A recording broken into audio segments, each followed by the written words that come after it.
जारी कर दिया। शदीद बारिशों और भारत की जानिब से पानी छोड़े जाने पर दरियाओं में शदीद तोग़यानी मुतवक्के है। सतलुज, रावी, चनाब में सैलाबी सूरत बदस्तूर बरकरार। दरियाए चनाब में हेड तरीमों पर इंतहाई ऊंचे दर्जे का सैलाब है। पानी का बहाव 5,32,498 से तजावज़ कर गया। मुलहका बस्तियाँ पानी में डूब गई हैं। हेड मोहम्मद वाला से 6 से 7 लाख क्यूसी का रेला गुजरने का इम्कान भी है। सतलुज में हेड गंडा सिंह पर इंतहाई ऊंचे दर्जे का सैलाब बरकरार। पानी का बहाव 2,53,000 क्यूसिक रिकॉर्ड किया गया। रावी में हेड पल्लोकी पर इंतहाई ऊंचे दर्जे की सैलाबी सूरत हाल। पानी का बहाव 1,44,675 क्यूसिक तक पहुंच गया। दर्जनों बस्तियां ज़ेर-ए-आब आ गईं। बड़े पैमाने पर फसलों को नुकसान पहुंचा। रावी में हेड सिरधनाई पर ऊंचे दर्जे की सैलाबी सूरत हाल। पानी का बहाव 1,05,604 क्यूसिक रिकॉर्ड किया गया।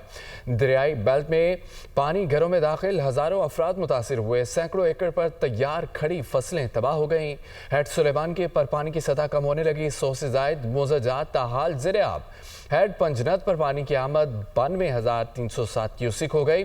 माड़ी पतन में सैलाब से मुताद्दद घर मलिया मेट हो गए। मुल्तान में चनाब ने नशेबी इलाकों के 138 बस्तियों को लपेट में ले लिया।